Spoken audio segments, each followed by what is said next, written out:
All right, folks. Well, let's go ahead and let's get started. Hopefully you were able to get some rest yesterday. Um, I'd like to continue on with our discussion that we started yesterday of empirical formulas. Let me go ahead and start the clock here. Of empirical formulas. I want to start by reviewing what they are really quickly for you, and then review the steps that we'll need to take in order to determine what these empirical formulas are, and then work through a couple of problems with you involving empirical formulas. Your homework for tonight is going to give you a chance to practice doing these calculations here. And so with that said, then, this looks like initially it will appear like it's a fairly daunting task, but make sure you understand then that the steps that you're going to take here, these 7 steps are repeated over and over again. And so by practicing, by doing enough of these problems, and I would argue that if you do 3 or 4, maybe 5 of these problems, at some point then you're going to see that the steps are exactly the same. And so they end up being a fairly straightforward calculation. So I would like to work through a few of these with you today. So maybe try to work through one with you from the, sorry, let me go ahead and do this really quickly. I got just cut off really quickly there for you.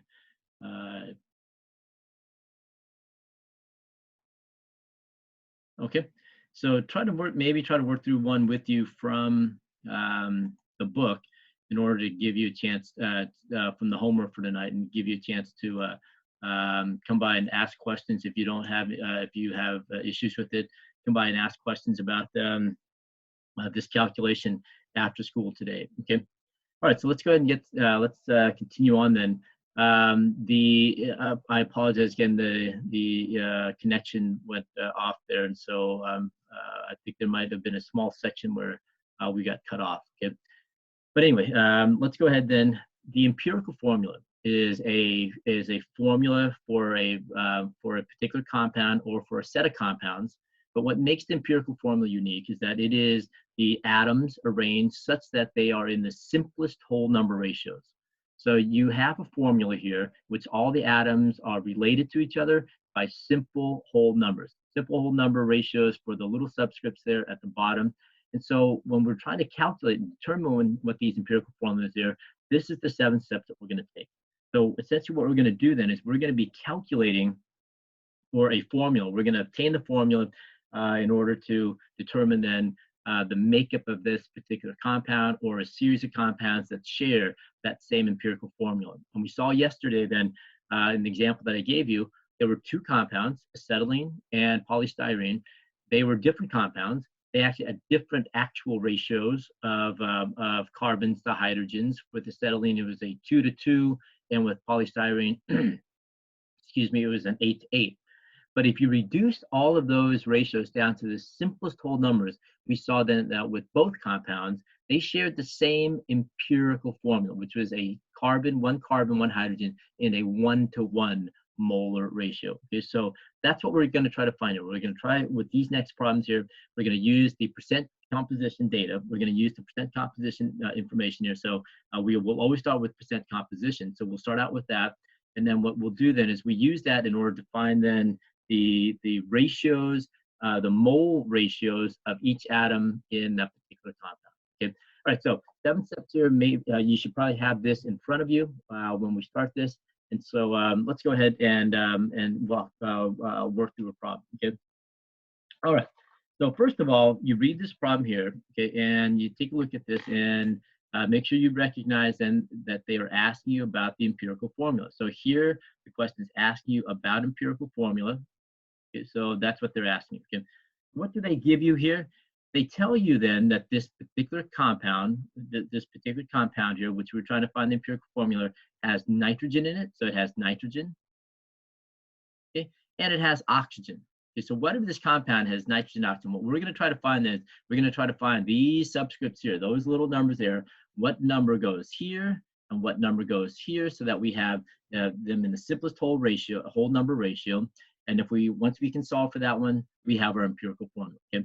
So what do they give us to solve for this? Well, they tell us the percentage of nitrogen in this compound, and the percentage of oxygen in this compound here. Okay. So these are not actual mole ratios. we cannot just simplify this here and plug the numbers in here.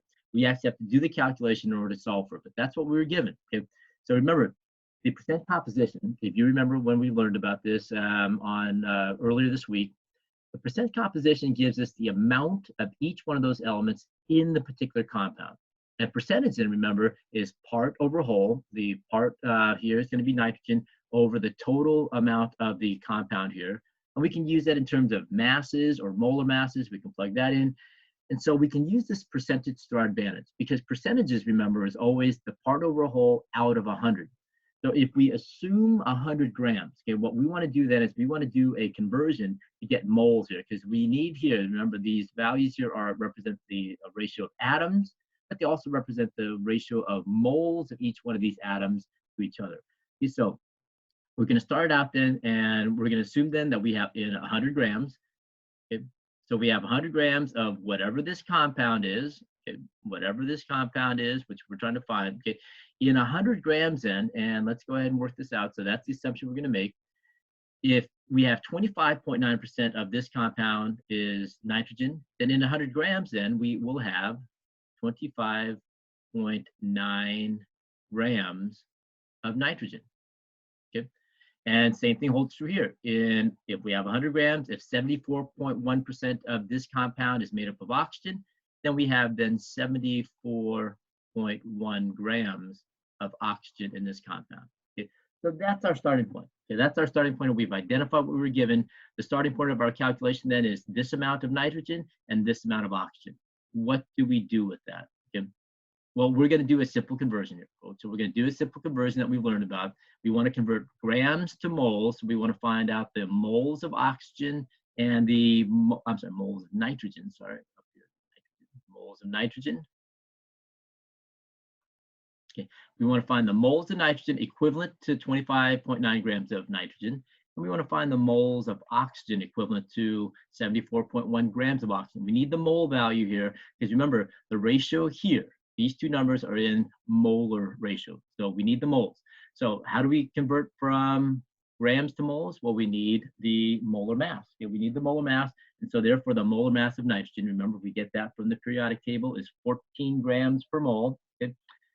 And so we'll plug it in then with moles on top, okay, and the molar mass of nitrogen is 14, so we'll put 14 grams on the bottom here. Why? Because that allows us to cancel out the grams of nitrogen. Okay, and when you plug that in, you're going to get your number here is roughly being about 1.85. Okay, so that's how many moles of nitrogen are in this compound. Same thing here with oxygen. Let's go ahead and plug that in. Okay, so right now then, it's going to be 1 mole. The molar mass of oxygen is 16, over 16 grams of oxygen.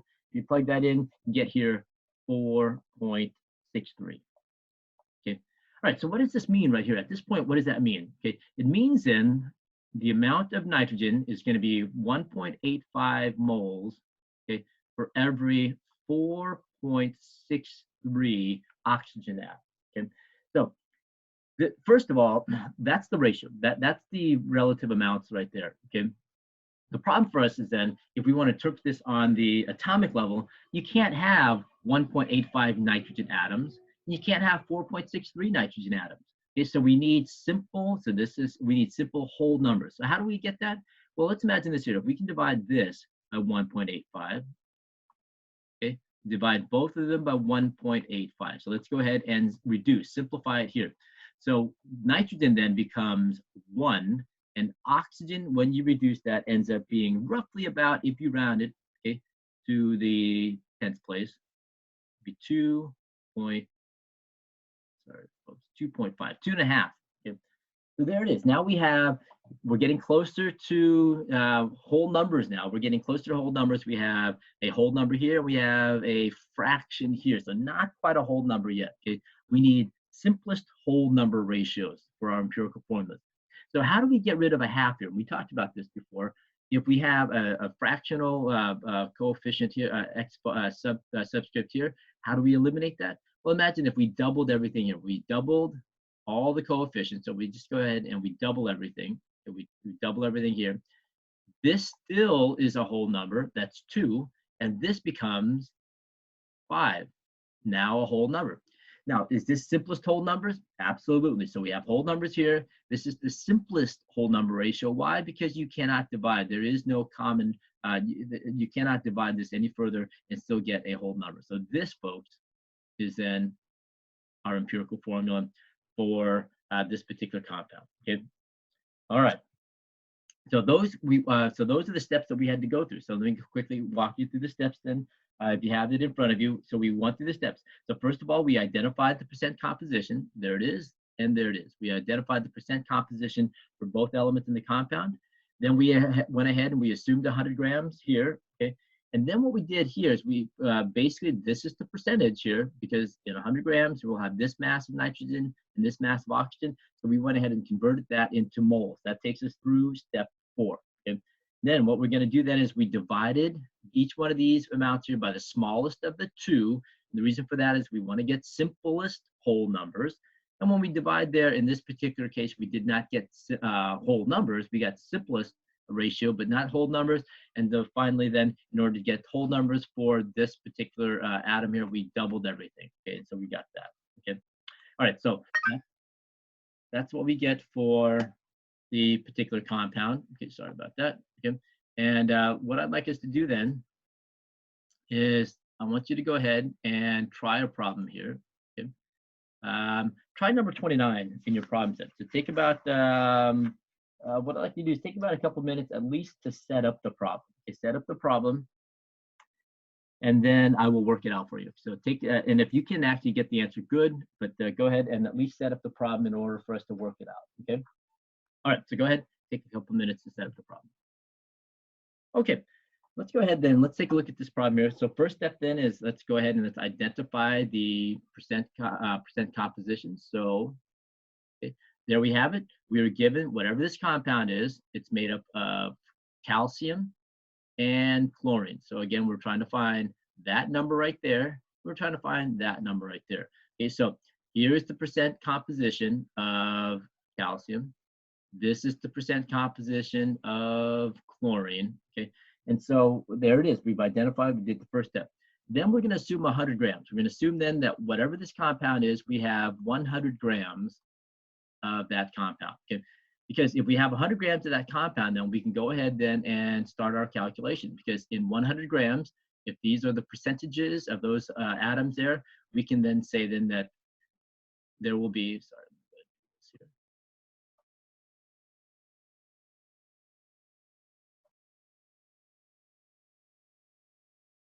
okay, there will be then 36.1 grams of calcium, okay, and 63.9 grams of chlorine. Okay. So that's our starting point for our calculation here. So the calculation then will be a conversion that takes us from mass of this element to moles. So it's going to be, we're starting out with mass and we want to end up with moles. Okay, in each case. Okay, so that's going to be our conversion. So then, therefore, we need the conversion factor here, which is going to be the molar mass of calcium, which is going to be 40 grams. Okay, so 40 grams, so it's going to be 1 mole. Sorry, calcium for 40 grams of calcium. Okay, that allows us to cancel out that unit right there. We end up with a number here that's 0.900. Okay, so that's how many moles of calcium we have in whatever this compound is. Okay, all right. We do the same thing for chlorine here, which is going to be 1 mole of chlorine. And in my periodic table, I have it as 35.5 grams. And you can round this to the nearest whole number if you want to.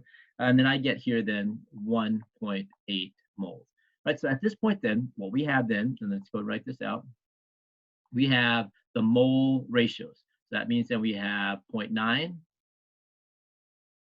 Oh, sorry. Come on.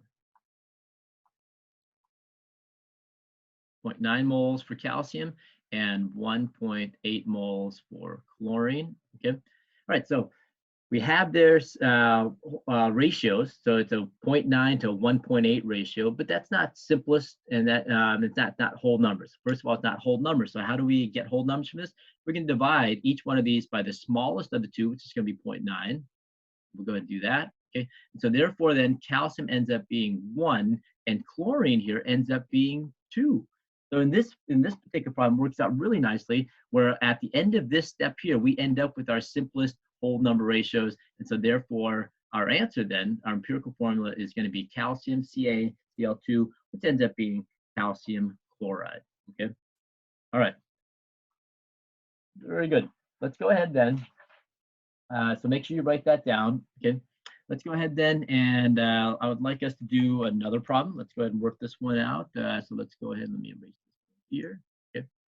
And let's try number 30 here. Okay. Do number 30 in your problem set.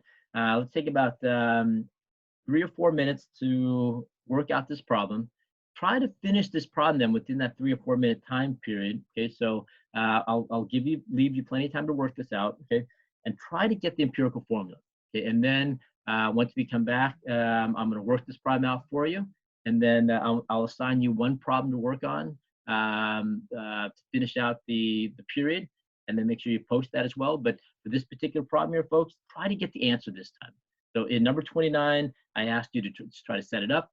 In this problem here, I would like you to try to get the answer. So take about 3 or 4 minutes to work out this problem. Okay, so go ahead, take the time to work it out. Yep. All right, so let's go ahead then. Let's finish up with this problem here. And let's take a look at what we have. Okay, so the first step then is identify percent composition. We have 40%, whatever this compound is. This compound is made up of carbons, hydrogens, and oxygens. And whatever this compound is, we need to find these numbers right here. Okay?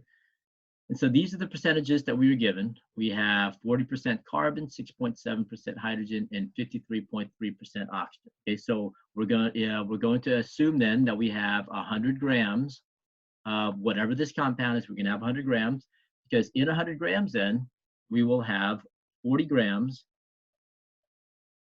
of carbon. Okay. We will have 6.7 grams of hydrogen and 53.3 grams of oxygen. Okay. All right, so with those masses then, we can go ahead and we can calculate for the moles of each one of these here. Okay, so we want to find the moles of carbon, we want to find the moles of hydrogen, and we also want to find the moles of oxygen. Okay, so let's do the first one. We want to find the moles of carbon, so we're going to divide by its molar mass, which is going to be 12. Okay, so 12 grams of carbon. We want to divide by the molar mass of hydrogen, which is going to be 1. So we're going to divide by 1 gram of hydrogen. And then finally, we want to divide by the molar mass of oxygen to get the moles here of oxygen, which is going to be 16 grams. Okay, so hopefully you had that set up. And if you plug that in and you get your answer, you'll end up with 3.3 here, rounded to the nearest tenth. You'll end up with 6.7. Sorry, come on, 6.7 here, and then 3.3 here as well. So what do we have at this point? We have the numbers here. We have the numbers here. We have the ratio of 3.3. We have the ratio of 3.3 to 6.7 to 3. Sorry, come on, 3. Okay, so there's a ratio, but they're not in simplest, and they're definitely not whole numbers. And so we're going to take each one of these values here and divide by the smallest, okay, which is going to be 3.3. Let's go ahead and plug that in, and we're going to divide each one of these by 3.3. And so we end up with 1 carbon, 2 hydrogens, and 1 oxygen. So at the end of this process, we don't have to do anything else, because we have the now whole numbers and they're in their simplest form. Okay, so there's where we have it. Okay. All right, so with that said, then what I would like you to do then is I'm going to assign you one problem to work on, okay, and from your textbook, from your homework for tonight, and then try your homework for tonight. Make sure you submit this work here And then what we'll do is I'll start out tomorrow with another problem like this, and then we'll finish up this chapter tomorrow by talking about molecular formulas. And so next week, remember what we're going to do is the exam for chapter 10 will be next week. What I'll do is on Monday, I'll go over the procedures with you, and then on how we take the exam. And then as it stands right now, I think the exam that we'll have the exam on Wednesday of next week. Okay. All right, folks. So good job. I will come by after school today, 1:30 to 2:30. And if you have any questions, or email me or comment in Google Classroom if you have any questions or concerns. Okay. If not, then I will see you tomorrow.